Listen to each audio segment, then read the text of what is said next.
All right, good morning. I hope that you're all getting settled and in at our Zoom gathering here. While my co-part here brings up the slide deck for today, I just wanted to say hello and welcome to the first day of our Wisconsin Women in Sustainability Leadership Series. My name is Corinne Hafel. I am director of the U.S. Green Building Council here in Wisconsin, and I will be acting as today's MC. On behalf of today's event hosts, the U.S. Green Building Council, Evolution Marketing, and the Wisconsin Sustainable Business Council's Women in Sustainability, I welcome you to our 2021 International Women's Day celebration. This is the fourth year that our organizations have collaborated on this important programming, and we are so glad that you could join us virtually today from wherever you may be spending your time these days. We hope that you and your families are well and managing to find some bright spots in each day as we are navigating our way through this pandemic. But before I dive in and tell you more about our hosts, partners, and speakers, there are a few basic housekeeping items we wanted to go over with you. So today's program is titled Social Sustainability, Unpacking the Intersectionality of Sexism, Tips, Tools, and the Opportunities to Build a More Inclusive Workforce. After a brief welcome from us as host and a setting of stage, we will be welcoming our panelists to present and then participate in an open Q&A. The formal program concludes at 1 p.m., but we're wanting to welcome you to stay afterwards for the reflection circle conversations with our speakers. That's an optional space that if you want to continue in dialogue with other attendees and our speakers, so that you can discuss your thoughts, your feelings, your ideas, and anything you have to say around today's topic.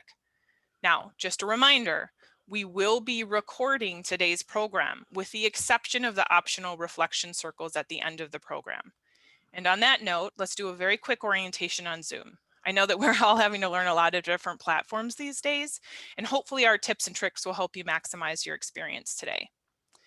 So here we just wanted to highlight that where you will find the tools to mute and unmute yourselves. We do request that you keep yourselves muted during the program to minimize distractions to our guests, but there will be times when we will open the floor to our attendees.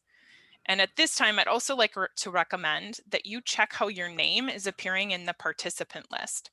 If it isn't already showing your first and last names, please consider renaming yourselves.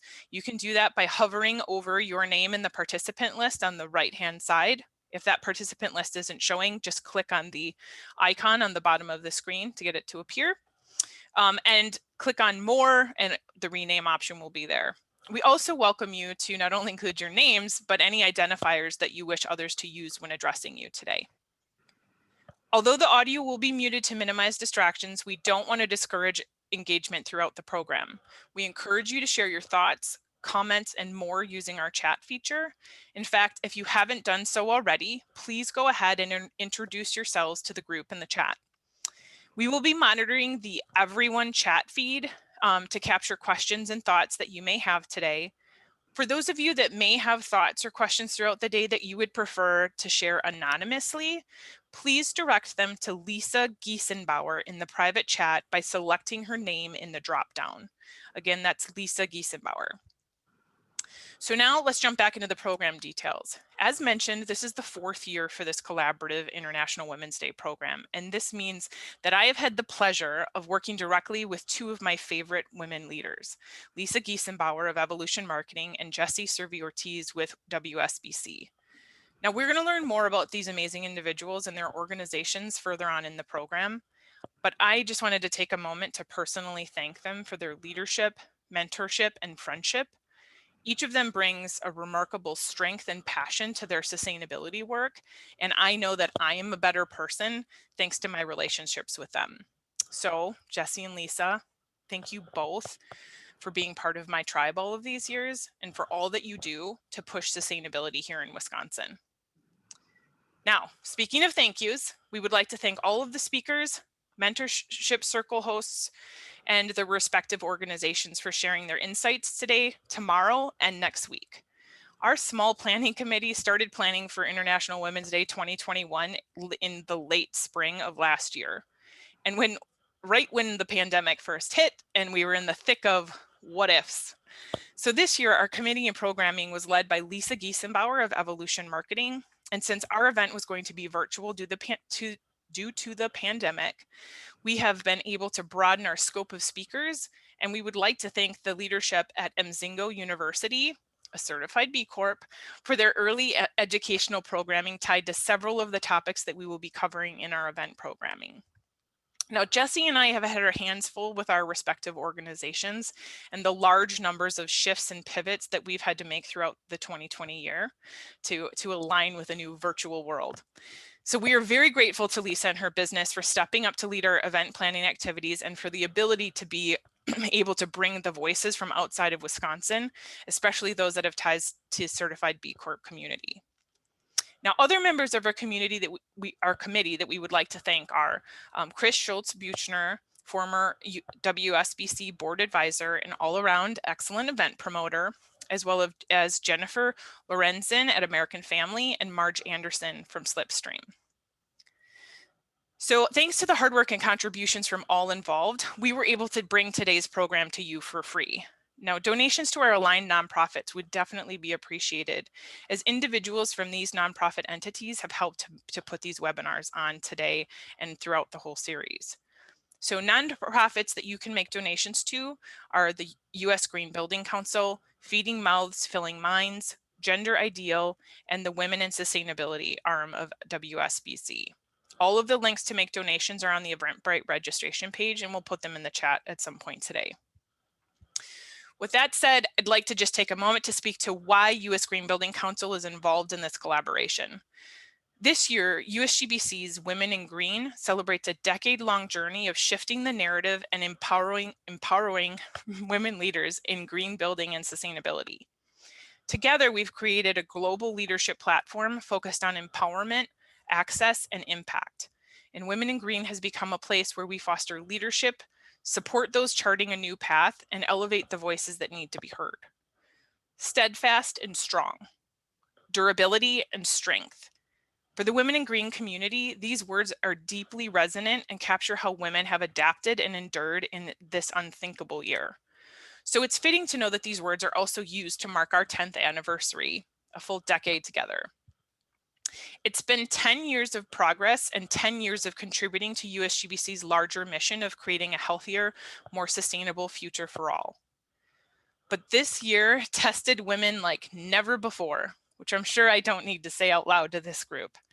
Now, USGBC's own survey on women in the workforce revealed 62% of the respondents agreed that the COVID-19 pandemic is negatively impacting workplace equity. The United Nations also cautioned that COVID-19 could undo decades of meaningful progress around gender equality. The reality is we're already seeing the effects. In the US, women's workforce participation is at a 33-year low, and we know women of color feel these impacts more acutely. Serious economic, health, and social environmental challenges await us as we look to the road ahead. They are challenges that make women in green more important than ever. Challenges that also reinforce USGBC's larger strategy of healthy people in healthy places is the fastest way to rebuild a healthy economy. Rebuilding that economy will require different perspectives, new ideas, and the courage to challenge what we think we know. So as we embark on the next 10 years of Women in Green, we must commit to facing down these challenges. We are steadfast and strong.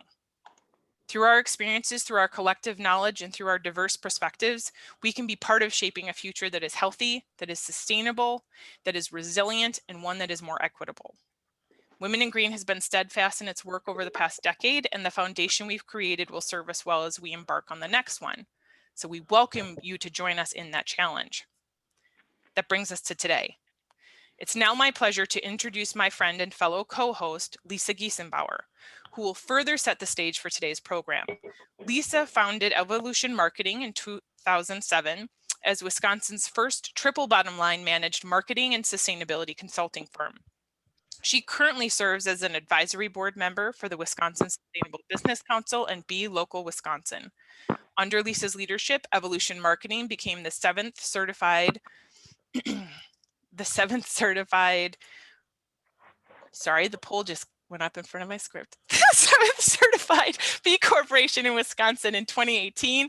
And in 2019, Evolution Marketing began offering their professional services in a carbon neutral manner. Lisa, take it away. All right, well, we have a poll in front of us. Hello, everyone. We have a poll, so let's answer the poll question first. Our opening question is, I am clear about what role I play enabling a healthy culture of equity and inclusion in my workplace. If everyone could please answer, and then let us know. We're gonna give you about a minute to do that. So yes, I know what my role is and do it. Most of the time it is clear. Sometimes I know, sometimes I do not.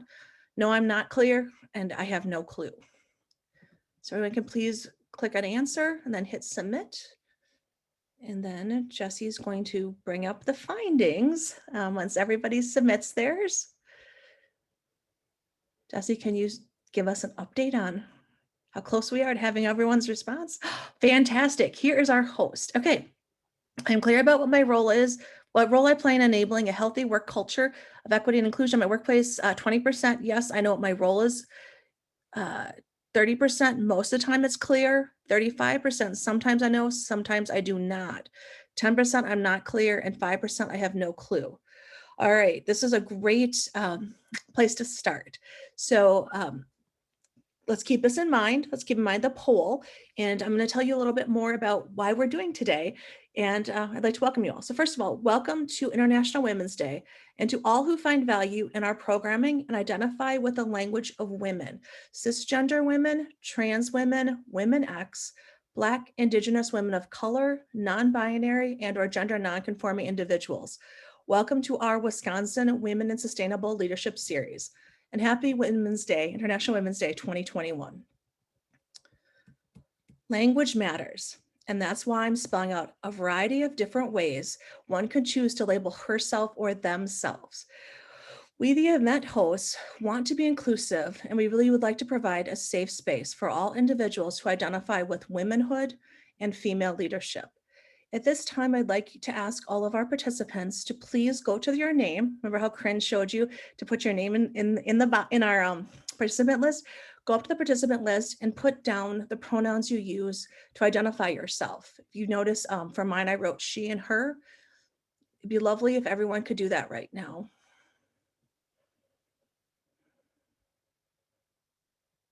Okay, as you're working on that, I'm going to tell you a bit more about the program for today and the history. So our goal for this event is to empower, educate, and prepare all attendees to address various challenges and barriers you may face in your workplace tied to implementation of social sustainability strategies and actions. This year's programming reflects the complex times that we live in, the ecological disasters that have taken place and climate change, the global pandemic, the Black Lives Matter movement, as well as the Me Too movement and this global economic recession that we're all in. All of our speakers will showcase tools and tips to help us move forward, taking into account all of the challenges that we're facing right now. Okay, our first slide, if you could go back to the International Women's Day slide, Jesse. For those of you who are not familiar, International Women's Day is on March 8th, and it's a day that started over 100 years ago in 1911. It's a global day of celebrating the social, economic, cultural, and political achievements of women. The day also marks a call to action for celebrating women's equality. The Global International Women's Day theme for 2021 is Choose to Challenge. Did you notice how she's holding her hand up this? So choose to challenge. I'd like to encourage everyone to choose to challenge, and please feel free to use the hashtags good job, Corinne, International Women's Day 2021, or choose to challenge, or I choose to challenge for hashtags talking about today's event. A challenged world is an alert world. Individually, we all are responsible for our own thoughts and actions each and every day. We all can choose to challenge the status quo or the way things have been done, especially since the way business has been done is changing so tremendously as a result of the global pandemic. I hope that following our educational programming, you will feel empowered to choose to challenge and to join me in calling out bias, inequality, and stereotypes in your workplace and in your life. Working together, we can co-create a more just and equitable world. Next slide, please, Jesse. So as the only sociologist on the planning committee, it is my pleasure to frame out our programming. It begins and I'm going to begin at the 30,000 foot level with the United Nations Sustainable Development Goals. For those of you who are not familiar with the Sustainable Development Goals, or SDGs, as I like to say, they are part of the 2030 Agenda for Sustainable Development adopted by the United Nations member states in 2015. They provide a shared blueprint for peace and prosperity for people and the planet, now and into the future. At their core, the 17 Sustainable Development Goals are an urgent call for action by all countries, developed and developing in global partnership. They recognize that ending poverty and other deprivations must go hand in hand with strategies that improve health and education, reduce inequality, and spur economic growth, all while tackling climate change and working to preserve our oceans and forests. The 17 goals are comprised of 169 targets that work holistically together, and they're interconnected, demonstrating how society cannot address climate change without addressing the social factors that impact the natural world. An example includes the connection between safe working conditions for employees, use of non-toxic dyes, chemicals, and sealants in the day-to-day business operations, and the ultimate ecological health of a community, i.e. using its waterways as an example. As you can see from this example, everything is interconnected. We cannot address ecological changes and ecological sustainability or environmental sustainability without looking at social sustainability. Next slide, please. All right, typically, when we talk about the social side of sustainability, the casual observer says to Lisa, look, Lisa, environmental sustainability is where it's at. This whole social sustainability thing is, I don't know what you're talking about. That's not important. It's about ecological sustainability. And typically people think about environmental sustainability as systems operations, carbon footprints, energy conservation, and reduction of waste. Sometimes folks will even think about economic viability and how it's connected to environmental sustainability when it comes to making a business case for a project. But most people ultimately don't think about the social side of sustainability. Well, I do, because I'm a sociologist, and I'm going to encourage all of you to start to think about the social side of sustainability today, especially as sustainability practitioners. I'm going to argue that it's just as important to talk about the social side as it is environmental and economic viability side of sustainability. So I love this quote from the United Nations. Social sustainability is about identifying and managing business impacts, both positive and negative, on people. Does it get any clearer than that? I don't think it does. To me, it's pretty clear. Now, I want you to look at the SDGs that are pictured below on this graphic.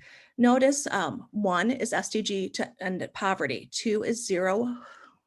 I can read 0 hunger, 3 is good health, 4 is quality education, 5 is gender equity, 6 is clean water and sanitation, and 10 is equality, reduce inequalities. Now, these SDGs per the UN, they would argue that these are all social sustainability SDGs.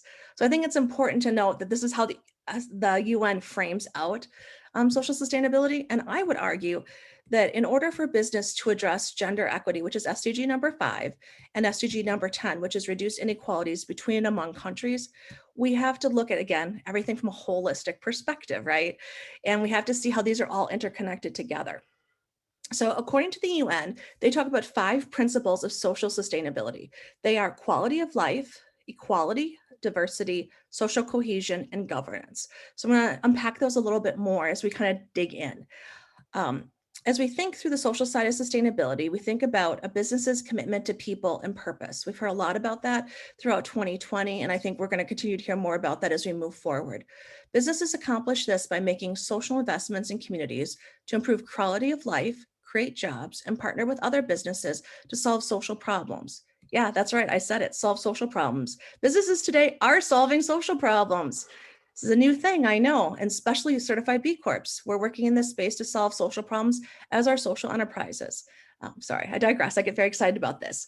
Many of the companies that are currently working in this space and on projects that are working towards addressing these challenges are called the work they're doing is called corporate social responsibility. Now, the reality is every business calls it something different. It could be impact reports or impact work that your business is doing, or it could be under the CSR, corporate social responsibility. The point is Many businesses are doing this work. They may not call it problem solving and they may not think it's social sustainability, but I'm here to tell you it is, and it fits under that umbrella. Other initiatives that many different departments are doing that also fit into social sustainability are companies today that are addressing diversity and inclusion efforts. Those efforts might be under their HR department, under their operations, or maybe even their sustainability department, or it could be at the leadership level. Again, this work is all social sustainability. And then, of course, we have many folks here today who are from the green building world. Well, in the green building world, I know that many of you and the companies you're associated with are doing amazing work that's partnering with local governments, local universities, and our technical schools, especially when it comes down the job training and finding workforce of the future, as well as folks in the green building sector or USGBC members are working towards building beneficial impacts on community development through housing, investments, and equity. So what I'm trying to say is that social sustainability may be something that you haven't thought a lot about, or it may not have been part and parcel to your company's sustainability plans, but the reality is it's everywhere. And 2020 really brought it to the forefront, okay? And that's why we're talking about it today, because these are all things that businesses are doing. All right, so last year, what ended up happening is that our governments were not able to address all of the problems that were happening. And so what happened, business stepped up. And not just my business, all businesses stepped up across the globe. And what did business do? Business stepped up to address social problems. And those social problems were tied to COVID, and were tied to a myriad of other things around supply chain, getting access to resources for folks. Businesses stepped up and they made a huge impact. And that direct impact impacted their workforce, their consumers, and local community. So this is happening. Social sustainability is real. It is part and parcel to how we make sense of the world. Now, I'd like to take a moment to think about what happened last year as well. Some might argue that everything was kind of the world was going to hell in a handbasket last year. I mean, it's true. We had a lot of turmoil, a lot of change, a lot of upheavals in the way business was done. Many businesses closed. I had 2 clients that closed at Evolution Marketing. Many people lost jobs. We all, on some level, faced trauma, loss, and change. It was really sad for us to experience and see the failure of our social safety net, as well as the systems that we believed were secure that also failed or started to collapse, at the local level, at the community level. So let's just take a minute and to think about all the things and challenges we went through last year and all of the trauma that we all faced, okay? Just take a minute. I want you to take a deep breath, okay? Hold the breath in and let it go. I want you to let go of the way you thought about this last year and the way, meaning the negative way so many of us have framed last year and what happened last year, okay? Deep breath and let it go. Now, what I'd like to do is I'd like you to think about and change the framing from last year. What if all the trauma and change you experienced last year were actually birth pains? What if we are all now collectively in the birth canal, waiting our turn to come out into a new world that we are all co-creating together? This new world can be built using sustainable systems. The United Nations has done an excellent job of spelling out actions and steps that businesses can take to address these previous systems of systemic inequalities, such as systemic racism, sexism, homophobia, and transphobia, to name a few. All right, think about that. We have the opportunity now to co-create and build a better, more equitable world. I know that many of you are thinking, Lisa, this sounds really nice, but I'm overwhelmed with my job and managing my family, and I just don't have time to deal with this. Or my company's not interested in social sustainability or making these changes happen. And I get it. I mean, I do. I understand, and I don't want to add stress to your life, okay? My goal today is to provide an empowering framework of reference for each and every one of us on International Women's Day, acknowledging that we as sustainability professionals have the tools needed to make change happen is step 1. Step 2 is to arm yourself with tips, tools, and knowledge, which the speakers today and over the next couple of days will be sharing with all of you. And then step 3 is to take some type of action. I'm not telling you what that is. You choose that yourself. Take some type of action. And we hope today helps you to feel empowered to each be the change you want to see in the world. I'm doing my part, and I ask you to join me in whatever way you can. Simple actions any business can do. Okay, I'm going to give you an example. This is something that we do at the Evolution Marketing Office, and I would encourage all of you to take back to your companies. I'd like you to broaden your pool of suppliers. So when it comes to your business hiring a contractor or sourcing from sourcing a supply for your manufacturing situation, I'd like you to think about adding to your pool of subcontractors or sourcing women-owned businesses, businesses owned by Black, Brown, and Indigenous women of color, or businesses owned by LGBTQ plus individuals. This is something we can each do. This is one change we can each take that will help us to bring in and create more equity. At Evolution Marketing, we've been modeling triple bottom line, which means three things: people, planet, and profit. We run all of our decisions through that lens. Those strategies and practices since our founding in 2007. Today, we're one of 3,700 plus certified B Corps operating around the world. For those of you who are not familiar with certified B corporations, they are businesses that meet the highest standards of verified social and environmental performance, public transparency, and legal accountability to balance profit and purpose. B Corps are accelerating a global shift to redefine success in business and build a more inclusive and sustainable economy. As we've said, society's most challenging problems cannot be solved by governments and nonprofits alone. The B Corp community works together. Let's look, Corinne. I can see Corinne, she had this face. Let's look at her face. So my pandemic life is making itself apparent. My 7-year-old just walked in the room. Sorry. Hello, Miranda. Miranda can listen in too. So as we've said, the B Corp community works towards reducing inequalities, lower levels of poverty, and creating a healthy environment, stronger communities, and the creation of more high quality jobs with dignity and purpose.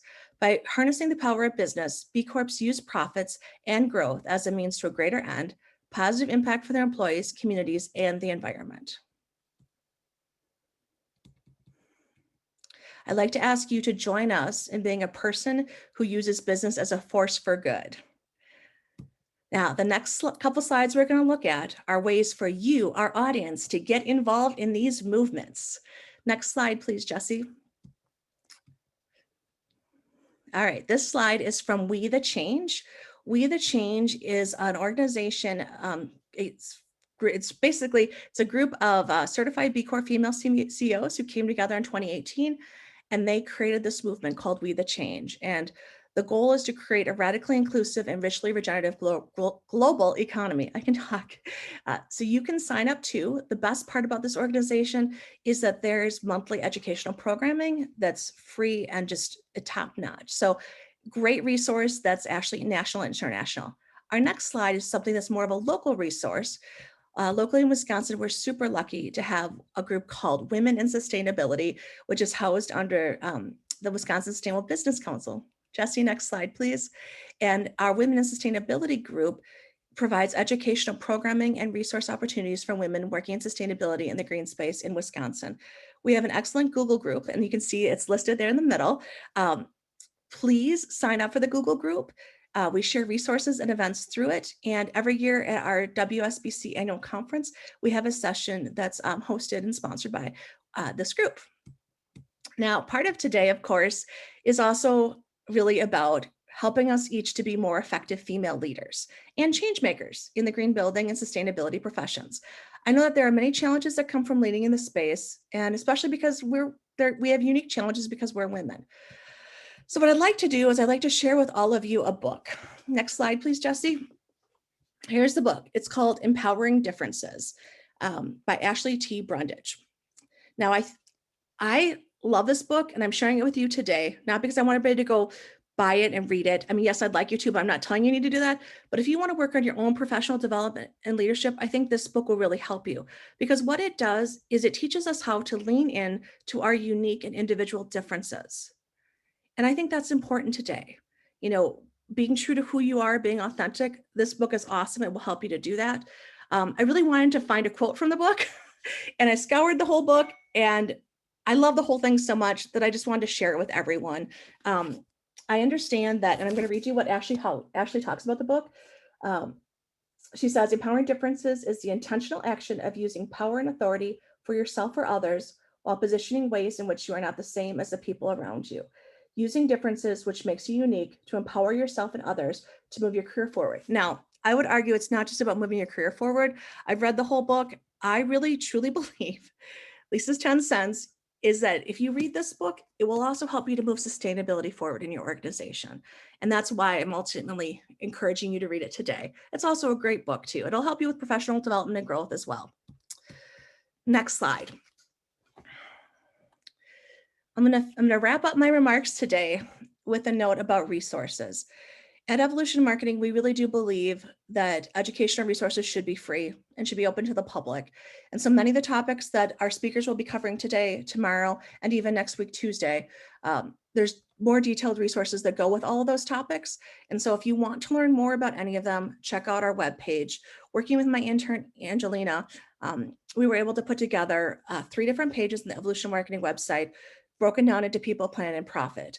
And on each of those pages are then direct resources, articles, organizations, videos, all kinds of just great stuff that you could download, listen to, watch, read to help you and help members of your organization to move sustainability forward.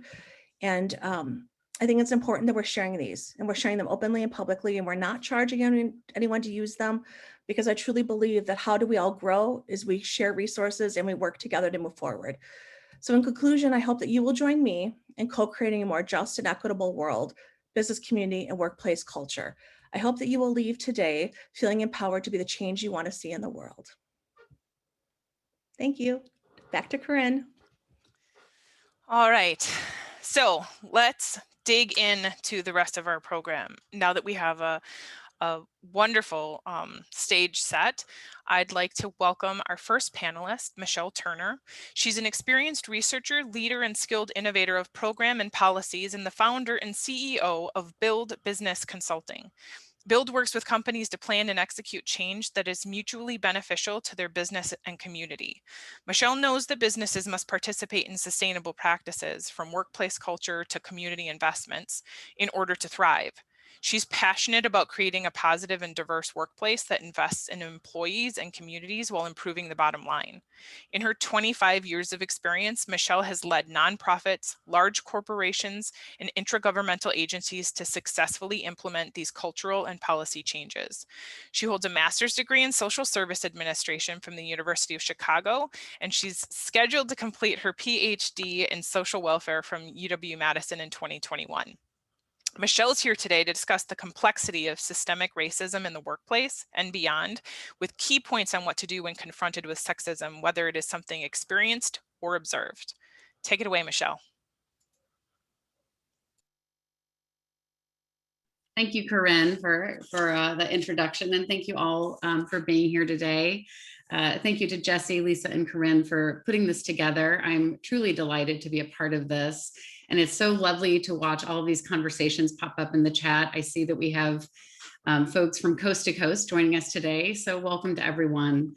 My role today is to really set the stage and the foundation for our conversations today and tomorrow. My job is to really frame the problem. So identify the issues, because we have to really understand the issues in order to address the issues. Solutions I will start to dip into, but really Maria and Angela are going to take that and run with that after my presentation. And I really look forward to our conversations later today. So let's get started. Next slide, please. I want to start with some stories. These are excerpts from 5 women who shared their experiences about gender discrimination and harassment in the workplace.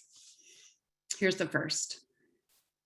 Early in my journalism career, one of the more senior editors at the newspaper where I worked was helping me get my work phone. I had to go to his office. He closed the door behind me, and when I got my BlackBerry, he went in for a kiss. I turned my face so he hit my cheek. I knew he was sleazy, but he was the person who was getting me my BlackBerry, which I needed. And he was pretty old, so I shrugged it off and just avoided him going forward. Here's the next. Early in my career, I had a boss who would have me do all the work and then present it at his own at meetings, where I would be relegated to changing slides on the projector. I had a couple of women who stood up for me, and that helped me to develop the courage to stand up for myself. This next one really talks about the effects that sexism and harassment has on a woman in the workplace. When this happened, I definitely shrank. My self-doubt and self-criticism increased. I always dressed appropriately for the office, but I was extra cautious. I thought that how I dressed was the reason I was targeted, not once, but twice. I played small, taking up less space, not speaking up much for fear of engaging in conversation with certain people. If you say the wrong thing, will it be misconstrued as leading people on? Here's the next. Fairness at work has always been important to me, but I guess I've become more sensitive to it since I transitioned. I work in customer service for a local council, and 90% of the customers don't even bat an eyelid at me being a trans woman. I wish I could say the same for all my colleagues. And the last one, again, it starts to talk about the effect of on your productivity in the workplace. The problem was more the sexism and belittling women, and that affects your ability to be creative, to be innovative. It takes a toll on your well-being, especially as a woman of color. You already have to be on guard every day because of race and gender, and then again because of harassment. We can say, be all you can be, show up, lean in, negotiate a bigger salary. But I've always said we can't truly empower women and girls if we don't talk about the elephant in the room. When the people who wield the power are the people who abuse that power and take advantage of our silence, who do you turn to? I would like to suggest that we learn to turn to each other, and I am ready to talk about that elephant in the room. So what are we talking about today? Next slide. I feel like I'm relegating Jessie to being my assistant, but I'm not trying to do that, Jessie. Thanks for your help. We're really talking about a range of issues from gender discrimination, sexual harassment, hostile work environment. And I'm not going to go through each one of these definitions, but I want us to start understanding the range of issues that can happen in the workplace that affect women, from mansplaining in a meeting to not being invited to a meeting that you should be attending, to not having a seat at the table, to really overt sexual harassment. All of these have an effect on women's productivity and ability to progress in her role in her job. So I want to really think about these, and all of these have a negative impact for women in the workplace. How big is the problem? Next slide. A recent study in 2019 found that 61% of respondents experienced discrimination in the workplace due to age, race, gender, or LGBTQ identity. Black women disproportionately experience sexual harassment at work. And of the women who have experienced sexual harassment, only 15% filed a formal complaint. What this slide really tells us is the breadth of the problem, and that is pervasive, and there's not good avenues for women to pursue action in the workplace. Next slide. I want to talk about the effects of the pandemic for a minute. These problems existed before the pandemic, but what this has done is really exacerbate and highlight. And I know Corinne went over some of this earlier, but 4 times more women have dropped out of the labor force due to the pandemic, and that number is even higher for women of color. When we think about the reasons for that, women disproportionately hold roles and positions in the industries that have been most affected by the pandemic, and they're also being called to do the caregiving, whether it's kids or aging relatives. Black women are 2.5 times more likely to report the death of a loved one. Yet they are less likely to seek support and comfort for their grief at work. Next slide. So let's talk about intersectionality for a minute. I don't know, I'm guessing some of you have heard this term used, but let's just go over a simple idea of what it is. It's really the framework used to understand multiple factors of advantage or disadvantage. We often think of it as disadvantage. The term was coined in 1989 by Kimberly Crenshaw. She's a professor of law at Columbia and a brilliant scholar. She came across a case from the 70s. A group of Black women had sued General Motors for discrimination. The judge dismissed the case because he said, no, there are Black men working at General Motors and there are white women working at General Motors. Therefore, those Black women were not discriminated against. It still today highlights the clear example of why intersectionality must be understood. And again, we have to understand the problem in order to address the problem. That is still what is happening today. It has broader application across multiple identities. If you go to the next slide, Jessie. So here we can see this Venn diagram, and this is not, I put 4 up here, but we could keep adding to it. Why does it matter? Why am I talking about intersectionality? I really want to say until all women are moving forward, none of us are moving forward. So we have to start understanding that overlap that we see in those multiple identities that many of us hold. What happens as a result of this intersectionality? Greater wage inequality, lack of professional development opportunities is increased hiring discrimination, increased sexual harassment, and higher turnover rates. So we have to kind of include this. We must include this understanding as we think about reaching towards gender equity in the workplace. Next slide. Effects on women who've experienced discrimination and harassment. As many as 95% of women who have experienced harassment and discrimination report ongoing depression and anxiety as a result. Also, women suffer long-term consequences.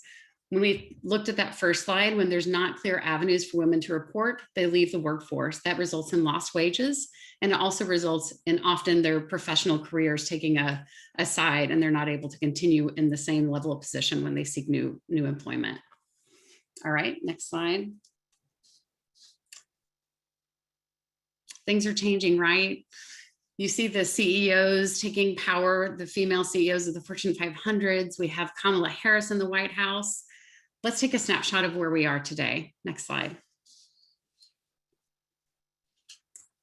So while we're not all working at Fortune 500 companies, this is a strong indicator of where women are in the workplace. So Fortune 500 companies, just below 10% of women are CEOs on the boards. That's just a little over 20%. Top jobs in the S&P, again, you see where that's a little bit around 10. C-suite jobs, only 21% of C-suite leaders in the US are women. Of those, only 4% are women of color, and only 1% of those are Black women. Why do we have these barriers to women succeeding? Could you go? Sorry, we're not quite done, but you can stay on either one of those. The old stereotypes, so the qualities of a leader, we often attribute those to these masculine traits, and when women exhibit those traits, they're not seen as positive. Fewer connections. Men still surpass women in having the networks to learn about opportunities, to find mentors and sponsors to really champion their advancement in their careers. Bias and discrimination, all the things we've been talking about, interfere with women reaching those seats and getting those advancements in their careers. And lastly, lack of flexibility. In spite of all the progress we've made, women still bear the brunt of the domestic chores and responsibilities in the home. And that simply just leaves less time for them to do the work and to advance their own careers. So now we have the slide here of pay. So you can, I'm sure you're taking a look at what for every dollar that a white male makes, these different groups make. Economist Evelyn Murphy estimates that over a lifetime, for a high school female graduate, that's $700,000 in lost wages. A college graduate, $1.2 million. And for a grad school and professional and beyond, it's $2 million and beyond. Currently, at the current trajectory we're at, we will reach pay equity in 2059. Why is this such a problem? Why are we still here after all the work we've been doing and for decades of efforts? You go to the next slide. It's systemic. It is not just in the workplace. It is in our movies. It is in our magazines. It's in our language. It's in our schools. It's in our universities. It's in the public sector. It's everywhere. And until we start understanding the pervasiveness of this and how gender roles and rigid gender roles perpetuate these limitations for women, we cannot move forward. So let's take a minute and think about what we can do. What's something we can do today in your role at work? You can be an ally. And what does that mean? That means you can speak up. When you see sexism and harassment happening in the workplace, challenge it, identify it, stand up for your fellow women in the workplace. Exercise your political power, do the research, who's supporting gender and racial equity, support those candidates. Avoid the boys will be boys mentality, challenge this, what it means to be a man. It may seem harmless, but those are exactly the kind of ideas and gender roles that perpetuate all of these problems that we've been talking about. Language matters, reject the binary. A workplace that respects and will incorporate they as an acceptable pronoun better supports all employees. Learn the facts, look around, be an observer in your workplace. Who's making the decisions? Who's speaking up at meetings? Who's being heard?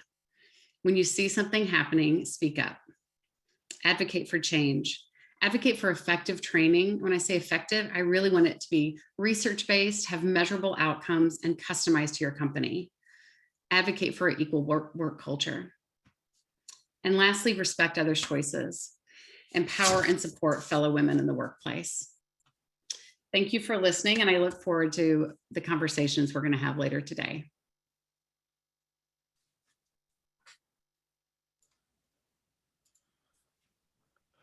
Thank you, Michelle. I'm sorry, while I navigate back to my notes here. So our next panelist, Maria Nicholas Groves, is the founder of Talent Growth Partners, where she helps executive teams align with human capital strategy with their business strategy and goals.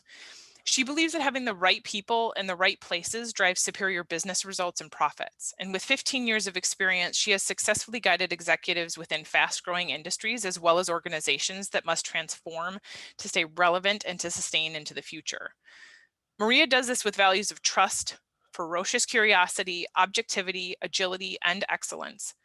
Maria brings a broad and global business view with bachelor degrees in marketing and human resource management, and an international executive MBA with an emphasis in entrepreneurship and innovation. She's here today to build on the aforementioned discussion and highlight the way toward an equitable and safe workplace, which leads to employee satisfaction and performance. Maria? Thanks so much, Corinne. And thank you to Michelle as well for kind of giving us and framing for us, the level of problem that we're all facing and dealing with. I'm going to bring it down just a tad into really how it shows up in our workplace and how we can frame this in a very powerful, forward-looking way. So thank you both. Before I dig into that, I want to take a quick poll and really just hear from all of you. So if you would answer the question, what is your level of knowledge on the measurable organizational benefits, again, measurable organizational benefits to building a culture of diversity and inclusion? And you can see here, I don't know much, all the way through to, I know tons. Just give us a pulse check on where you fall on that scale and hit submit.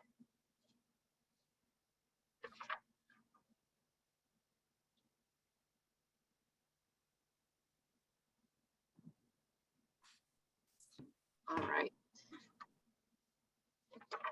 And Jesse, as you, oh, great, perfect. All right, I know some is where we're ranking, 56%, right there in the middle. Great, thanks you guys. Appreciate hearing from all of you. For a moment, let's talk about what you can think of in terms of what are the organizational benefits gained from building an intentional culture of diversity and inclusivity. Just go ahead and throw in some of your chat responses. What might you envision being beneficial to the overall organization?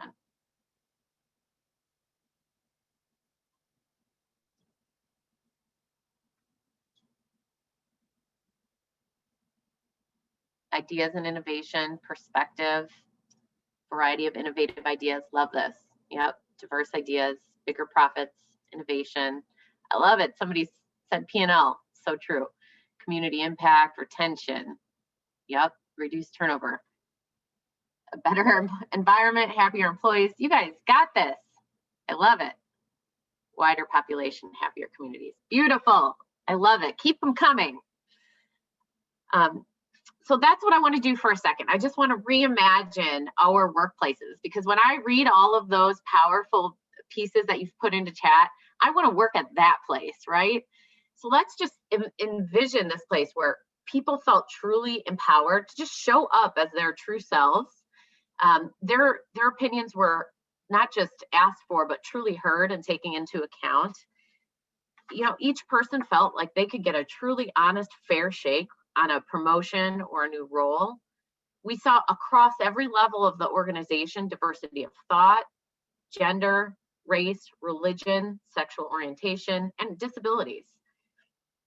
People were able to show up free of subtle or overt racism, or if there was an inappropriate incident, people felt truly supported, and there was a place and a way to manage it. And then overall, just employees felt valued. I don't know about all of you, but that sounds like a pretty solid workplace.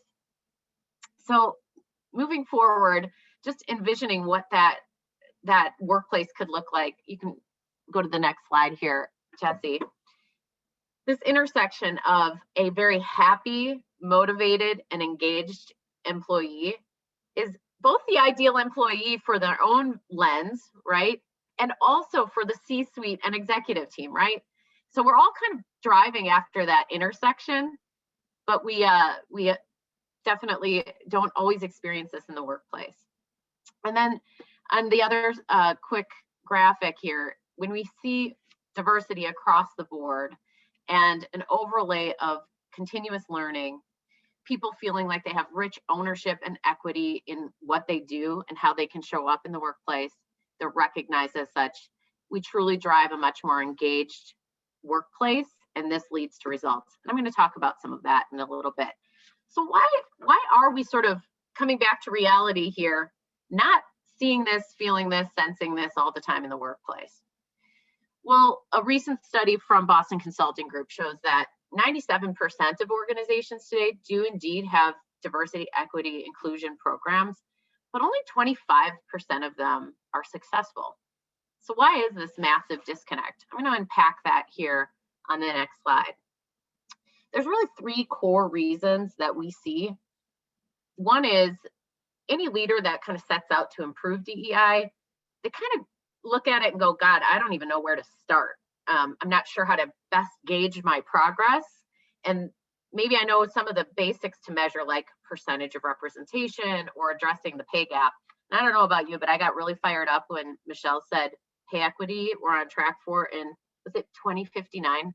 Oh my God, not okay, but thank you for that stat. Anyway, people get really buried in where do I start?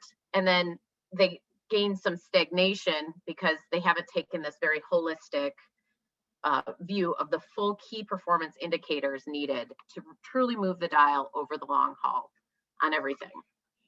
The second reason is really limited resources and turnover. So 98% of all US companies have less than 100 employees. So they tend to not think that they're big enough to focus on DIE strategies, which I would argue, but it just doesn't hit the marker for many of these small businesses. Moreover, 53% of organizations who do have a diversity, equity, inclusion program, 53% have part-time people leading this. And also those folks report inadequate budgets. So it's sort of hard to really move the dial if it's not properly resourced across the board. And then last, even as of 2020, we see a large turnover within the diversity, equity, and inclusion programs. The last piece is engagement, and I mean this broadly speaking. So for the last 2 decades, we have marked in US business only 34% engagement across our companies. And I'd say in the last 7, you've seen more like listening sessions, pulse checks, but we still are suffering from very low engagement across the board. So these are really the top 3 reasons why there's such a huge disconnect. However, there is a huge opportunity ahead of us, and I'd like to talk a little bit about some of those opportunities. On the next slide, you'll see that if we take the time to effectively develop, lead, and resource a DEI strategy, it actually goes into everything you guys typed into the chat, and it's proven it's not mushy or fluffy. Better financial performance, stronger engagement, efficiency gains, and a healthier retention outcome. So let's talk about each of those in a bit more detail. First, from a financial performance perspective, we see diverse and inclusive companies financially outperforming. In fact, compared to the national industry medians, 35% for ethnic diversity and 15% for gender diversity, according to the last McKinsey study on this. So in addition, diverse management teams deliver 19% higher revenues for innovation specifically compared to their less diverse counterparts. I think a lot of you had commented on innovation, which is great. And then companies with diverse set of employees enjoy 2.3 times higher cash flow per employee. That's a wild stat. So once again, what we see is a much more quantified, deliberate way of talking about this and garnering the right level of attention across the business from a financial performance vein. The next piece I want to talk about is efficiency and engagement. So we see employees with higher diversity or highly diverse and inclusive organizations having stronger collaboration and commitment. It's about 26% more team collaboration and 18% more team commitment, and that's from a CEB Gartner research. I love this one. Employees who feel their voice is heard at work are 4.6 times more likely to feel empowered to perform their best work. I suppose this shouldn't be surprising, but I think a lot of this gets lost. And then teams that follow an inclusive process make decisions 2 times faster in half the meetings. I don't know about all of you, but if I could do that every day in my business, I'd be thrilled. Half the meetings and a very inclusive process where we get more things done. And then the last is around retention. So you can see here again, diverse and inclusive workforces demonstrate 1.12 times more discretionary effort, 1.19 times greater intent to stay, and 1.42 times greater team commitment, again, with more collaboration. And the last, this is important as we talk about the generations in the workplace, which I'm about to get to, but inclusive companies are 3 times more likely to retain millennials for 5+ years, according to Deloitte. So again, I think the days of sort of squishy or non-clear organizational benefits, aside from just being the right thing to do in terms of building a thoughtful, deliberate DEI program, long are the days that these are squishy nice to haves. These are true organizational strategies that lead to powerful change in our organizations and make us all want to show up and be at that workplace.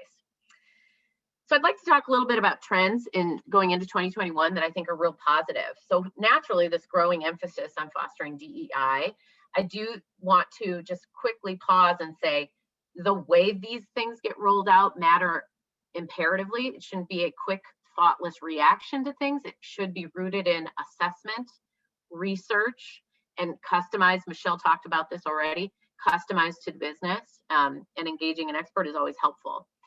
So the other trend we're seeing is a lot more focus on corporate boards in environmental, social, and corporate governance, which is phenomenal. And we're seeing this globally and within the US context. We are also seeing more inclusive cultures making space for more personal benefits. I'll talk about that on this next slide, some of these social benefits we're seeing. Some of those include student loan repayment programs. My business is certainly seeing a lot more of that coming up and bubbling up, which is great. Some commuter benefits, although right now those aren't terribly necessary. Child and elder care benefits and family paid leave. We're also seeing, obviously, I think all of you are experiencing this workplace of the future is re-envisioned. So I would say 50% of my client portfolio is going to a new way of work, 50-50, 50% in the office when it's deemed safe and good, 50% remote because people are doing great work remotely. Now, I think there's going to be broader investment and thought around how do we enhance communication and culture connectedness through this new way forward. We're also seeing a significant increase in gig economy workers. This has been a long time coming, but it's only picking up more pace. And then I do want to take a second and talk about Gen Z because they are entering the workplace in some serious numbers. And they have a lot of expectations on employers, not just about what products and services they will buy and support, but also their expectations on employers and what they demand in the workplace. And if this is of interest to you, this quick snapshot is a picture of our current US labor force ranging from silent generation to Gen Zs. And again, you can see the significance and growth. If this is something of interest to you to explore further, Angelina and myself are co-hosting the mentorship circle one of the mentorship circles next week, and we're going to dig into this a little bit further. So I welcome you to join that. But again, I think the Gen Z population set is really going to be framing up and changing some of how we need to show up as an employer in the workplace. So with that, I'd love to ask that same exact question. I know this is a very brief and quick conversation, but I'd love to see if you've moved the dial at all in terms of that same exact question. What level of knowledge do you have on the measurable organizational benefits to building a culture of diversity and inclusivity? Give us a quick poll check on that and hit submit, please.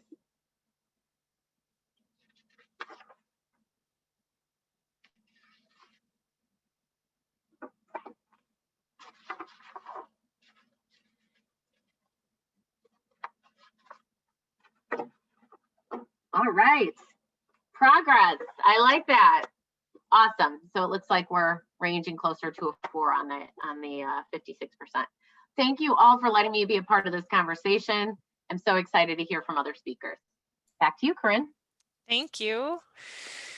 So our last panelist, Angela Russell, is the Vice President of Diversity, Equity, and Inclusion and is the Vice President of the CUNA Mutual Foundation at CUNA Mutual Group.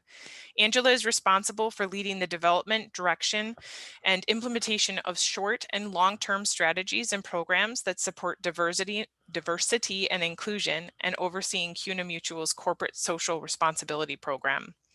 In 2018, Ms. Russell was named as one of the nation's most powerful diversity executives by Black Enterprise magazine. She has nearly 20 years of professional experience involving diversity and inclusion, external relations and outreach, communications, policy development, and research and evaluation.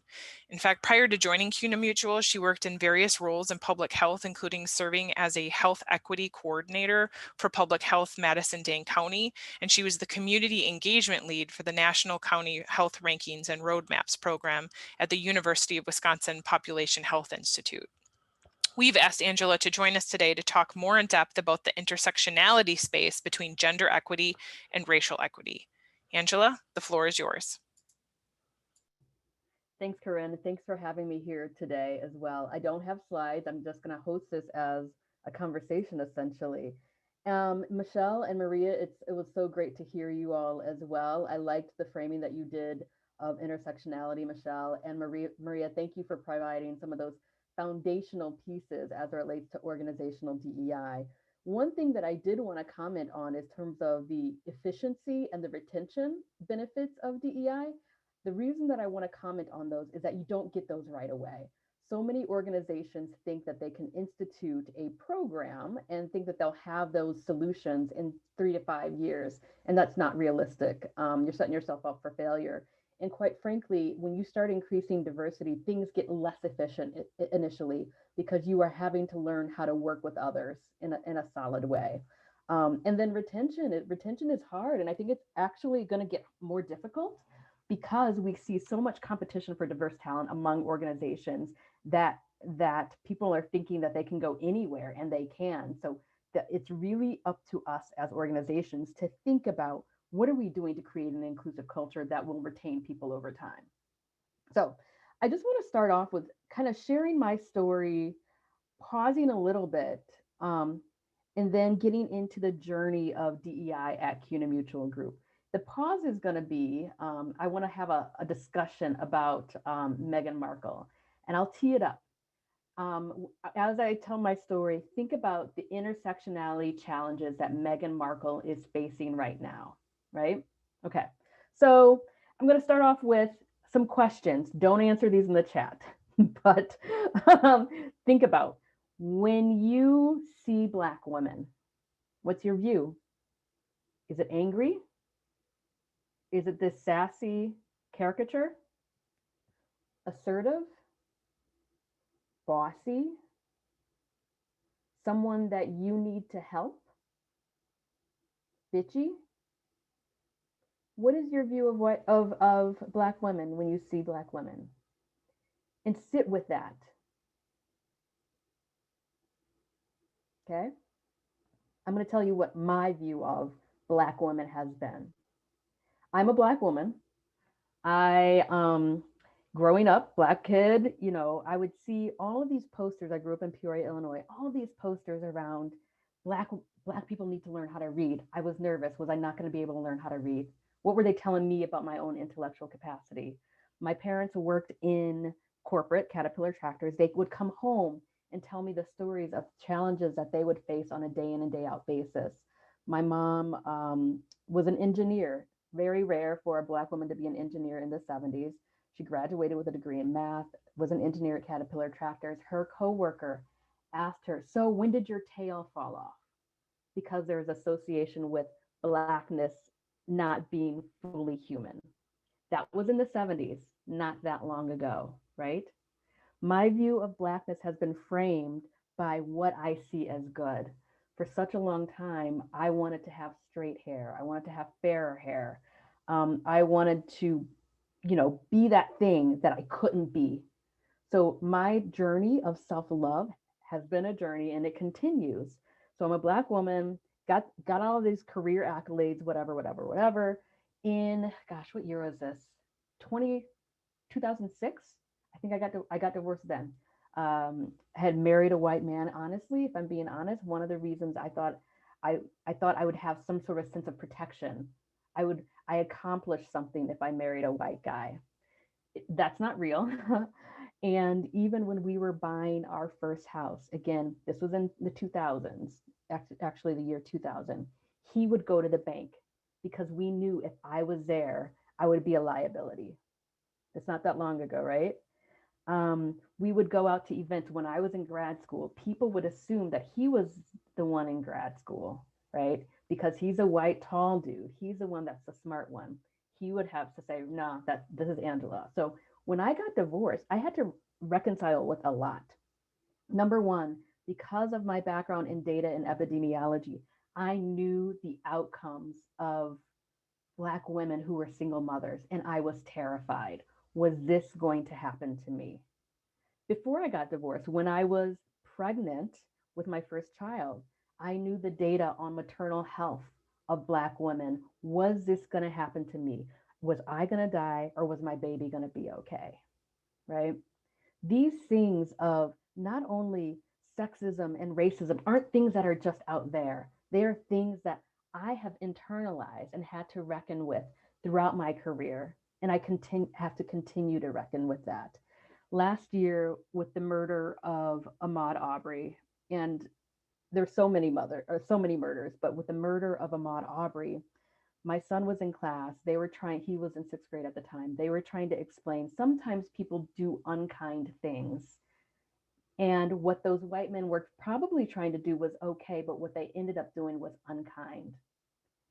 That caused so much trauma to my biracial son. He had literal nightmares about that people were trying to kill him. Again, this was 2020, my son.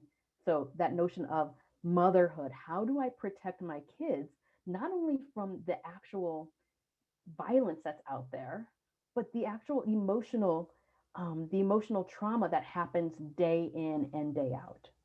So I have to think about, how do I protect my kids from the system of racism? How do I protect them in not seeing Blackness or brownness as something bad? My daughter points out regularly when we're watching television shows, she's like, why are they painting that Black person as being the bad person? Great question. The fact that my kids can point that out is huge for me because I wasn't able to identify that as a young child. My mom continues to tell me the story when we were on a flight somewhere. There was a Black man, and I was terrified. I'm like, "Mom, there's a Black man over there." And she's like, "Your dad is a Black man." So when I think about the work of diversity, equity, and inclusion, I think about not only of the systems and structures, racist, sexist, homophobic, or whatever, I have internalized so much of that. So part of my work as a practitioner is decolonizing myself so I can help lead and decolonize systems. All right, make sense? All righty, so and my journey continues. I'm not perfect. I am fumbling along the way, but I think that's part of the journey of life. So this question of Meghan Markle, what do you all think? Just put in the chat. How is she facing sexism and racism today? And what does that mean?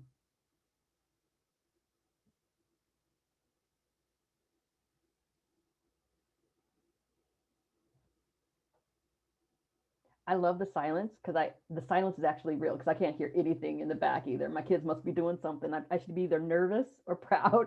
I'm just going to be proud. Yes. So it's deeply embedded. The way that she was treated in the press is horrible. The way she's treated in the press. How do you think that this is a systems issue, not an individual act of racism or sexism? Yes. Thanks, April. Systemic. Okay, so someone who doesn't know much about Meghan Markle. Meghan Markle is a biracial woman, married Prince Harry. They left the royalty because of some of the racism that she was facing, and they just moved out. But yes, not just the press, but the royal family, and that is an example of how this stuff is systemic. And I think that we want to carry this topic of Meghan Markle through us, not just because it's Meghan Markle. This is what women of color face day in and day out. I've seen so much social media over the past, 18 hours, not even 18 hours since the Oprah interview, where women of color are upset because they're like, this is our story. Why does it take Meghan Markle to highlight this when this is our lived reality day in and day out? Right? So as we think about what our organizations can do, it's a couple of things that, and I'll get into the CUNA Mutual journey in just a second. It's an understanding ourself. This notion of self-reflective analysis is so important. We had a speaker at CUNA Mutual named Darnell Moore back in August, and he said, and he's a Black gay man, and he's like, even as a Black gay man, who he used to be the editor of the Feminist Wire, who's the editor of the Feminist Wire, I still need to understand whose neck my knee is on. Each one of us is doing stuff day in and day out that causes the status quo to remain firmly intact. So understand who are we and what are we doing individually that keeps the system going. I think about the work of sustainability and environment and the environment. Who's left out of the conversation so often, right? I follow organizations like Color in the Outdoors or Outdoor Afro because the voices of folks of color are not at the center, which is horrific if you think about it. Our land, this land is not ours, right? Where is this place for Indigenous leaders to center their voice, for leaders from other races who feel terrified to be in nature? How are we making sure that their voice is at the center? Because unless folks who are at the margins are centered, we're never going to get to the systemic change that we need. Darnell Moore talks about who's at the margin of the margins, not only from a systems population level, but at the individual level. Who do we consider at the margins? For me, there are some folks in my head that I'm not kind to. My ex-in-laws, I am not kind to in my head because we're radically different. Politically, religiously, we're radically different. And yet my call is to love them. I can't fully be on this journey of shared humanity, which I have a tattoo of on my arm, if I'm not coming from a place of love. And that includes people who are different than me. So that's kind of setting the context. So in I started at CUNA Mutual in 2015. After seeing everything that my parents went through working in corporate, I told them I would never, ever, ever, ever go corporate. Never say never, because here I am. I am corporate and quite frankly loving it. So I've done this work in the corporate sphere and in the public sphere in government settings, and I actually surprisingly find corporate to be far easier to do this work in. And it surprised me. And I think part of it in Madison, I'm going to speak to where I'm at. I'm in Madison, Wisconsin. We want to put on this label of being progressive, and it's not real because we haven't done our own internal work. I was in a local government situation. It's like, oh yeah, racial equity, health equity, blah, blah, blah, blah, blah. But as soon as I try to push, it's like, no, we can't push this. And so for me, I know, and not everyone's this way, and that's fine because we all have a role to play, but I cannot be in a role where folks are just doing this to make themselves feel good or for a PR standpoint. And I will say that I think a lot of organizations jumped on the bandwagon last year to make themselves put a Band-Aid on it, as opposed to addressing the systemic nature of how sexism, racism, homophobia is completely embedded into their organization, right? So when I started at the organization at CUNA Mutual, well, actually before I started, during one of my interviews, I asked the question. I'm like, are we doing this for real? Are we just doing this to make yourself look good? I can't believe I asked that at the interview. Actually, I can't. It's because of who I am. And they said, we're doing it for real. And it literally took me a couple of years to trust it. And people call me out that I didn't trust it. And it's true, I didn't, but now I do. So I started in 2015. In 2014, our CEO, our current CEO, Bob Trunzo, became CEO. And one of the very first things that he did was add inclusion as a corporate value. The reason that I'm pausing there is because executive level buy-in is essential and it is super important. If you don't have it, you will essentially be working underground, which is okay, but it'll only take you so far. And the reason I say it's okay is there were groups of folks at CUNA Mutual doing this behind the scenes since 2018, and it wasn't until we had executive level buy-in that it was able to kind of take root. And when you're kind of doing it without executive level support, I want to encourage folks that they're planting seeds, and those seeds will, break open at some point, but they do have to be nourished in order to grow. So I was the first person hired at CUNA Mutual to do DEI work. I love what Maria said, is that sometimes it's someone's part-time job or folks don't have a full-time staff. You're not going to get what you need to get done in terms of transforming your organization if it's someone's part-time job. That reflects in my opinion, it reflects lack of commitment. So we had, I was hired in 2015. I was able to hire another person to join me at the end of 2015. And we ended up creating a really robust affinity group system called ERGs. Sometimes they're called Employee Resource Network, Business Resource Network, affinity groups, with people of similar backgrounds to get together and talk about not only kind of what they have hope in and what excites them, but some of the challenges that they face in the workforce as well. And the other thing that I want to point out for CUNA Mutual is that each ERG receives $2,000 of funding to do their work each year. And they have executive level support, which is also great. And those ERGs have created a huge amount of employee engagement over time. We have 13 different employee resource groups. Actually, they were called employee resource groups. We renamed them to engagement resource groups so that our contract workforce could join as well. We also, the first year of our real formal journey of DEI, we took our talent acquisition process through a swim lane decision node process. And we looked at every decision along the talent acquisition process, where is bias? What does it look like? And what are the strategies to mitigate against it? And we saw biases from the hiring manager. Of course, they had a like me bias, a bias in job descriptions. There is a website that you can go and put in a job description, and it can tell you if it sounds more male or more female and who's more likely to apply. We saw biases in names. People not wanting to do phone interviews because they were afraid that they couldn't pronounce the name correctly. We saw biases in accents. We saw biases all along the way. And this is so funny that this was only like 5.5 years ago. We saw biases in terms of people who could only do interviews by video. That bias is essentially gone now because we're all doing this. So, and then we created strategies to mitigate against all of this. And now we have a manager kind of overview on how to check biases before you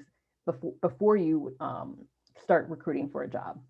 That's another example. And there's a whole lot of other things that we've done. We have a really robust DEI learning series where we bring in a nationally known speaker like 4 times a year, where we go deep into a particular topic. So we've had folks like Robin DiAngelo, who coined the phrase white fragility. We've had Jane Elliott, Darnell Moore, who I spoke of, a whole lot of folks. And right now we're averaging between 700 and 900 employees that sign up to attend one of these sessions, which is pretty amazing. In 2018, we did something where we brought our corporate social responsibility and our D&I together. So historically, our D&I sat in HR, and our corporate social responsibility sat in PR and marketing. Now, if you think about, and that happens a lot with organizations, but if you're thinking about corporate social responsibility as to, again, how it makes you look, you're not doing it in an authentic way that lifts up communities. So what we did is that we took D&I out of HR, corporate social responsibility out of PR and marketing, combine them together, and created our diversity, equity, and inclusion department. On one side, you have D&I, on the other, you have CSR. In the middle is equity. How do you create equity in the workplace? And how do you create equity in the communities in which we are located? So we are doing and centering equity in our philanthropy, in our corporate social responsibility, which is centering communities. And the way that we kind of started off on this journey around centering equity for our CSR is based on a book by Edgar Villanueva called Decolonizing Wealth. It's an incredible resource that talks about how historically philanthropy has been based in white supremacy. And it's our role to decolonize that. And the way to do that, again, is to center the voice of folks who you're trying to partner. So often, and it's been a huge learning curve for us too. So often, when we give grants, we want to specify the metrics that you have to create or that you have to measure, or specify how you should do the work, or whatever. And that's super presumptuous because we're a financial services organization. We cannot pretend to know how folks should be measuring their work on domestic violence or do their work on domestic violence. That's not our expertise. What we want to do is be a partner in creating change, but not be presumptuous to dictate how you should do the work. So we have folks tell us what they want to measure over time, tell us what they would like us to fund and partner with. And that has been a lot around intentionality and quite frankly, around getting proximate. There's this notion of, I think this is a quote from Brian Stevenson, those closest to the pain are closest to the solution. Again, we can't pretend to know all of the solutions, but in partnering, we can hear stories and be a real catalyst for change. The other thing that we are trying to do in terms of centering equity is really trying to look upstream. So a lot of historically the things that we have funded have been downstream. So think about, when I say downstream, think about food kitchens or food banks or whatever. What does it look like for us to go to upstream and think about what's causing that food insecurity to begin with, right? So those are the kinds of things that we're trying to center. Now, I will tell you, last year, we were funding a lot of downstream things because it was necessary. Things just kind of, I don't know, they were a hot mess. Can we say it was a hot mess? It was a hot mess. But again, when we center community, we're not dictating what we think we should fund. We are saying, oh my God, this year is wild. What are you seeing? And where can we be best partner? Where can we partner the best? One example was Freedom Inc. and saying that they needed a hotline for youth that were facing domestic violence challenges. Okay, let's figure out a way to do this. Another was around education. Again, figure out how to do this. So the areas that we are kind of focused in on are educational equity, financial well-being and equity, and emergency aid. We do a lot with emergency aid around natural disasters, and that's really intense as well. So just a few key lessons learned in 2020 as it relates to our DEI work. Number one is, again, in order to be the best partner that we were able to be, we had to be proximate and develop relationships with community members well before 2020, so we could gain that trust. And that it's not us just gaining trust, it's a reciprocal kind of trust. The other thing that we learned is that, and this gets to equity, is that our employee base has different needs, and the services that we have may not be what everyone needs. So After the murder of George Floyd and everything with Amy Cooper, we kept telling our Black employees, if you're struggling, just call EAP, our Employee Assistance Program. But EAP didn't have any providers of color.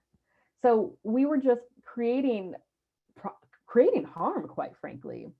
So what we ended up doing is that we ended up working with Anesis Therapy, which is a counseling group based here in Madison, Wisconsin, that was created by a Black woman and has therapists of color to offer group therapy sessions to our Black employees. In addition, we learned that our insurance was not covering these practitioners of color. We did not provide coverage for Anesis Therapy prior to this.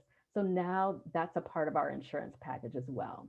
So again, we as a company would not have known that unless we were proximate. Same thing with fertility treatment. This was a few years ago. We learned that our insurer defined infertility in a very, very heteronormative way, defining it as you had to prove that you were trying to get pregnant.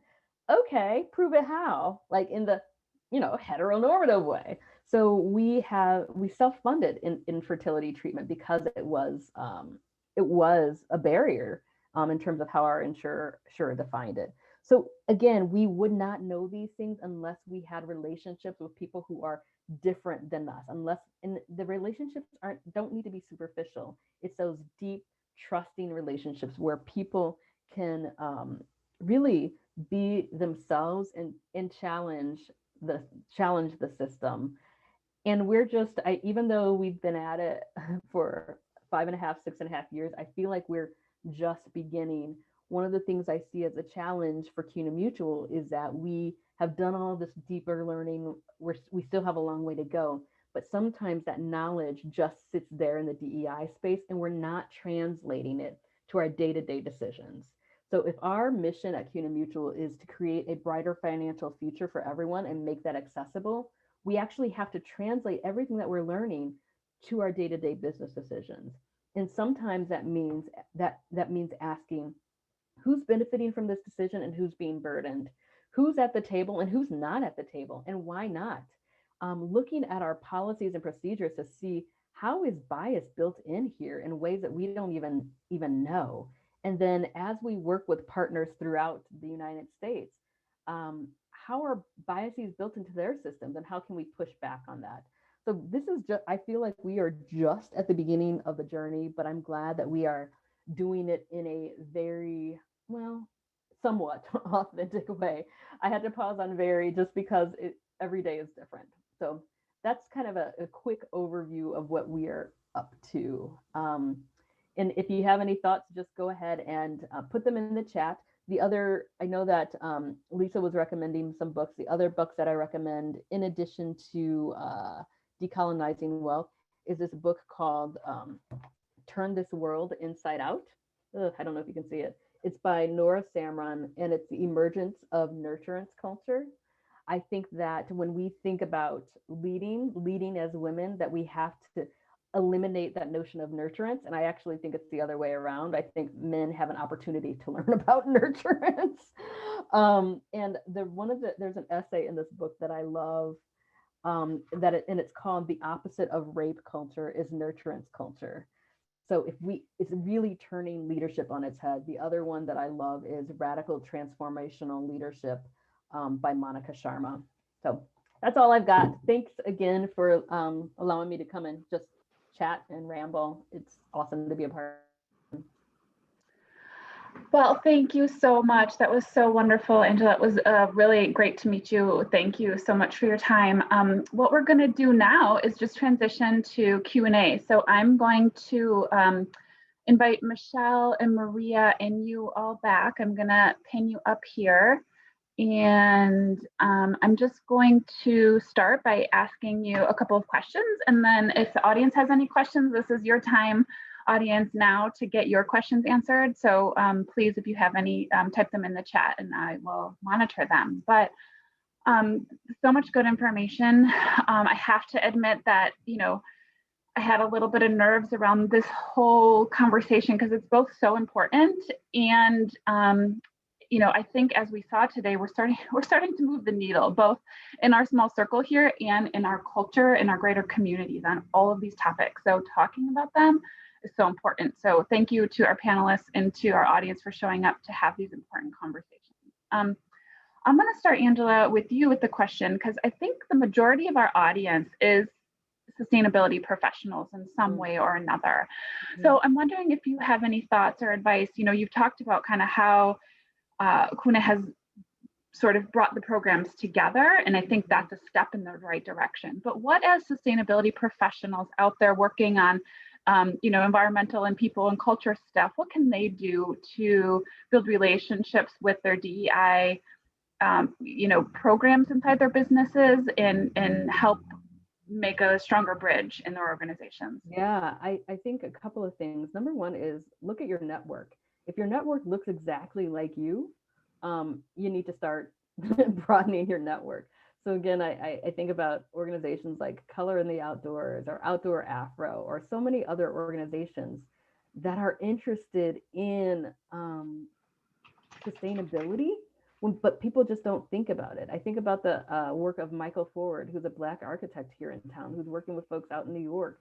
He's incredible, but there's this notion that the outdoors is only for certain groups. And that's a stereotype, and it's a myth, and it's not accurate. The other thing that I would encourage folks to do is when we think about sustainability and the outdoors and the environment, thinking about the historic relationship of, I'll be real explicit here, of folks of color and the land. It hasn't always been a great relationship. It's been a site of harm and genocide, of murder. So how do you get folks to think about that this land is for all of us, and it doesn't have to be about grief or fear or whatever else? But it's hard, and it's a big barrier. But I would start one by one in terms of relationships and trust. Yeah. I have sort of a follow-up to that. I love the analogy that you used around sort of as a gardener and a fellow naturalist, the seed analogy, right? So many times sustainability professionals will come to me and be frustrated. They're, corporate leadership isn't quite buying into sustainability. What advice would you give them to keep watering the seed? Yeah, I've been surprised so many times. So I worked for Governor Jim Doyle for about 6 years, and the CEO, Democratic Party, and the CEO of CUNA Mutual worked for Tommy Thompson. And I've been pleasantly surprised that it's really tapping into what your leader is interested in. And the fact that he and I can come around and talk social justice and DEI in really amazing ways, despite our differences, has been wonderful. So I think that one of the things that gets lost in all of this is that everyone has a story. So understanding your leadership story and understanding why they're in their role and what they want for the legacy of their organization, and how sustainability is a critical piece in terms of that legacy. But I think that everyone wants to be seen and heard, so understanding their story as well will be important. Great advice. I'm going to ask kind of a broader question and kind of open it up to all of you to respond. And this is both from, I guess any of the lenses that we've been talking about today. And the question I wanted to ask is, if we see, whether it's, oh, hi, racism or sexism, whether we experience it or we see it, what advice do you have, or what suggestions do you have for in the moment? I mean, you said, name it, right? Say it out loud, but sometimes that's not always, or I mean, really, I think that's the best thing, but there's so many emotions that can happen in those moments. Is there any just advice or thoughts you can give people to sort of, what do they do? I think I'll go first, and Michelle and Maria, I'd love to hear from you as well. I sometimes in the moments, people are so focused on the perpetrator. Make sure that you're understanding what the victim needs, right? So understand the body language. Try to say, what does this person need, And there are ways that you can address this in directly, like, yo, that's not okay. Or if things are escalating, just take the person aside and say, what do you need? What do you want? You can have a follow-up conversation. There are lots of different ways. One of the unfortunate things about my face is that I don't have a poker face. So if someone says something weird, it shows all over my face. And it's like immediate feedback, but also making sure that the person who was harmed is taken care of in the moment as well. I agree completely. I think the first thing we do is to approach the individual, and like Angela said, make sure that they're okay and what are their goals and what do they need in that situation. You know, being a policy person, I then want to ask what systems are in place to support that person in the workplace, and when they're not in place, what can you do to advocate for those systems to be implemented? So if there's not any policies for whistleblower protection, help incorporate those, get a group of people together. I think Angela talked about how important it is to have this leadership. And I think it's so tricky when we have DEI taking off, which is great, but it's not understood in terms of the amount of time. We are not, like, our company is not going to do a 2-day training on DEI, because that's going to do more harm than good. And that's not what the real change looks like. But what do you do when you don't have that executive on board? And I've talked to so many other of my colleagues, because that seed that you want to plant can happen with the folks that are there at the company. And so I would say, you know, start with that. What seeds can they plant to start making that change happen? And again, just being a support for someone so they're not alone is not a small thing. Mm-hmm. I'm not sure I have anything more to add than what Angela and Michelle shared. I think that's spot on. Great, thank you. Well, I'm curious if there are any questions from the audience. You can feel free to unmute and ask.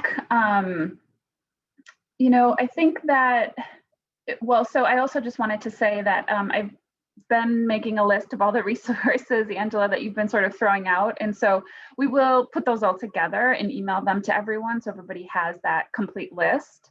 And let's see, so, you know, coming from, well, okay. As somebody who's been working in sustainability for a long time, it's always been very evident to me that, like, the way we treat the environment, the way that we treat our people is the way we treat everything, right? So it's so intrinsically connected. And I'm happy to see that there is a larger emphasis on the social side now. And I guess I'm wondering, and I asked this, but I'm thinking more, like maybe even for Lisa and those of you out there, I'm curious, what are you seeing in terms of the trends in your workplace to really think about holistically, sustainability more holistically, and where, when you look into the future, what does the future look like for sustainability professionals in general? I think that's kind of a broad question. Lisa, I didn't know if you wanted to comment on that or make any suggestions, but if you have any thoughts, I would love to hear them. I'll be really quick because I'm not the featured speaker. We have 3 amazing women who are awesome speakers. But let me turn over to them. Here's what I'm seeing happen, at least in my space. I'm seeing this connection between purpose and people, like we talked about before. And I'm also seeing this move towards social enterprises, B Corps, benefit corporations, as a way to solve problems, as a way to do business better, right? To be using business as a force for good. So I'm curious to hear what Michelle, Angela, and Maria think about that, because I understand that I'm in a niche, right? I'm in a very special niche, but I believe my niche is growing tremendously. And I think about, Angela was talking before about organizations. I think about the work August Ball is doing in Milwaukee with her business, Cream City Conservation, and they're a 2-pronged social enterprise. And that's what I'm thinking of. I'm thinking of all of the new businesses that I've seen open up in the last couple of years that literally are being opened to address social problems. And so I think it's happening. I just think it's slowly working out into the work, into the space itself. But I also feel like it's women especially who have been tired of the system, so they're creating their own business. They're making change happen by being entrepreneurs. And that's what I see. I mean, I'm a female entrepreneur, and that's what I see. A lot of, especially women of color, who are starting their own business, who are saying, I'm done. I'm going to do this. I'm going to make change happen. And I'm going to be the change I want to see in the world. So that's my 10 cents.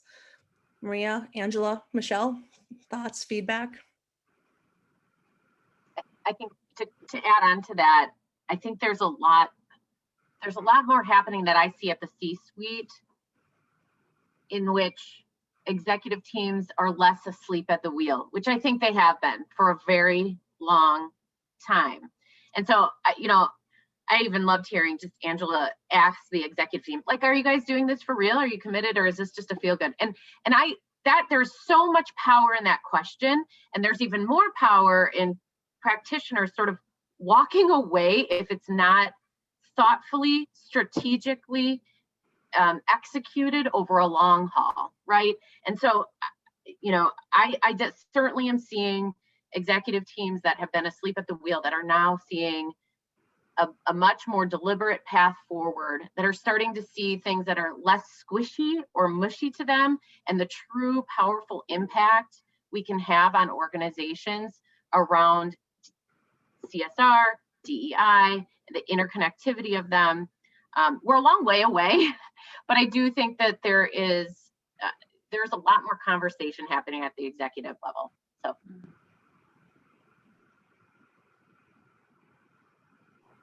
I see it as well. So CUNY Mutual, we also work with a whole bunch of credit unions all across the nation.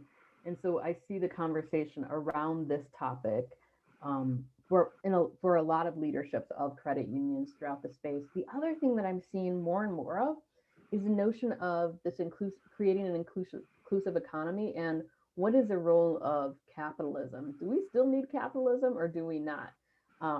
I work in a financial services organization, so I'm like, yeah, we're capitalists. And what's the notion of conscious capitalism? That's something that I keep seeing more and more of. The other thing that I keep seeing more and more of is folks developing cooperatives as a different model for doing social good. So I think that it's there. The other thing that I wish organizations did a better job of, CUNY Mutual included, is talking about what we're actually tangibly doing as it relates to sustainability. Because there are a lot of us that are doing good things as it relates to solar or gardening on our premises or things of that nature, but we just don't tell that story. So I think that that's an opportunity for improvement. I think the only thing I have to add is I think, we've heard all these terms. We've heard conscious capitalism, triple bottom line, B Corp, we start to use them interchangeably. And I think it's just really important.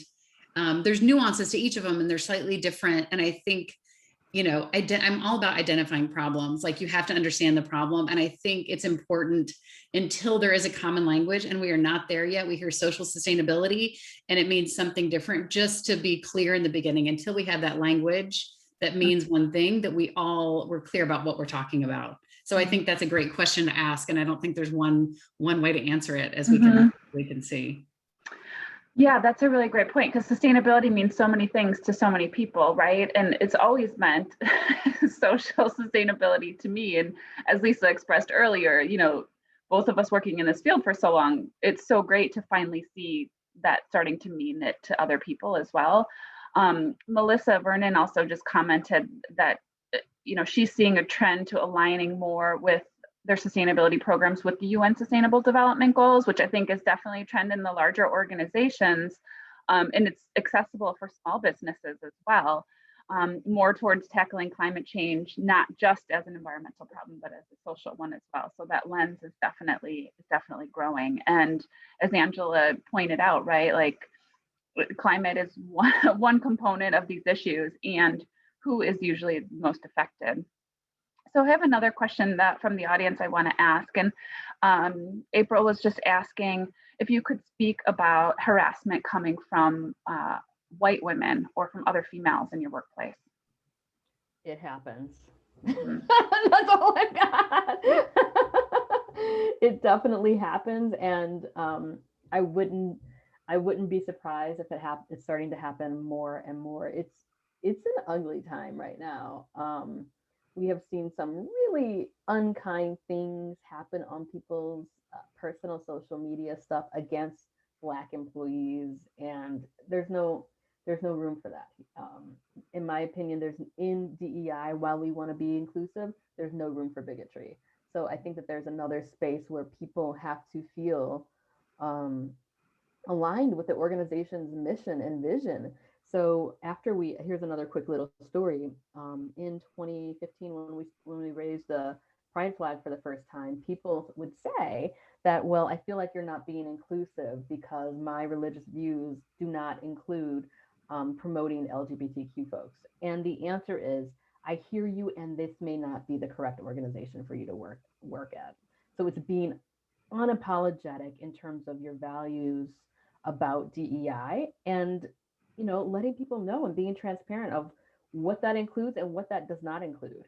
I mean, the amount of race stuff that I'm hearing on a regular basis is getting to be kind of gross, but it's not unexpected. Mm-hmm. I have a reaction to what you said, Angela. I'm so curious about how pervasive that stance that I fully support on a personal and professional level, but how willing are other companies, willing to take that step? I love that Kuhn is doing that. I love that you're there doing the work. I'm so curious about how widespread that is. Do you have any sense? I don't think it's as widespread as we would like. And for us to be where we're at now, it's almost a battle every time, because people get scared. We have lost clients because of this, because of our stance. And when we start losing clients, folks start getting nervous. It's one thing for an employee to say, this doesn't make me feel included. It's another thing where it impacts bottom line potentially. So I'm glad that I'm proud of and glad of the decisions that we've made, but it hasn't been without struggle each and every time. And every time we have a DEI speaker, every time, there is someone, about 10% of folks, maybe 5 to 10, maybe a little less, maybe around 7, who say, I feel like you are targeting me because I am a white person. And I'm like, I'm sorry. And it's okay to have feelings. And again, you can choose to stay here in this workplace or not. Can I clarify April's question? April, were you intending to ask like sexual harassment from other women, or just kind of this lack of support of that women, in the workplace? Yes, those are two very different things. You're absolutely right, Michelle, and thank you for that clarification. And I meant indeed the latter. I loved, I want to answer just a minute and then I'll stop talking, but I loved Angela's, her whole demeanor during this has been so inspiring to me. We hear the word authentic thrown around so frequently now. So if those of you don't know what the real meaning, it is what Angela was able to how she was able to present today. And I think the closer we can get to that as women, the better we can support one another. When we can really just be our whole selves, share our stories, be vulnerable with each other, I think that will prevent a lot of that. So, I mean, I guess I don't know how to answer what to do. It's not okay when, it's never okay. And we hope we can prevent it, but I would love to try to give the message to support each other and be our authentic selves with one another. I love that, Michelle. I've got, of course, another story. There is a time, of course, and again, pre-pandemic, where we wanted to update our dress code, and they wanted me to review it for bias. And I'm like, why are we being so much more prescriptive of what women can wear versus men? And I was losing my shit about it, per usual. Because it was like, women cannot wear things that have lycra, or can't wear leggings or whatever. And I'm like, why? Oh, because of the male gaze. And I'm like, then that's a fix for men. That is not a fix for women. We are not going to be much more prescriptive of what women can wear versus men. That's silly. But yeah, so I mean, but that's just another example of how the systems and policies are infused with bias day in and day out. We have a new chief compliance officer that just started a few weeks ago, and I had a conversation with her last Friday. She wants to get a group of folks from our ERG leader or from our ERGs to partner with her to check out how our systems and policies within compliance are maybe unintentionally biased. So that's another example of folks who write the rules getting much more proximate with folks who are impacted. Well, this has been such a wonderful conversation. I appreciate each of you sharing your stories, sharing your knowledge with us for the conversation. This has been thought-provoking. I appreciate all of your perspectives. Angela, I know you said you had another meeting, so I think you had to jump off. So I want to be respectful of your time. If you do need to leave us again, thank you so much. What I'm going to do now is just share a few opportunities for engagement and then tell you what we're going to be talking about tomorrow, and then invite you to stay on if you want to just have an open conversation with those of us that can stay about any of the topics you heard today. You heard about the different organizations that help put this on today. We each have some events coming up. So just as an FYI, if you want to learn more, you can visit our websites on different events that we have coming up. U.S. Green Building Council has more on the Women in Green happening. You learned a little bit about that series. The Wisconsin Sustainable Business Council dives deep into helping businesses with sustainability programs. And then also I did just want to mention there's MAC, the Milwaukee Environmental Consortium, and Hummingbird. They are launching a new program where they're reading a book, and let me see if I can find the name of the book.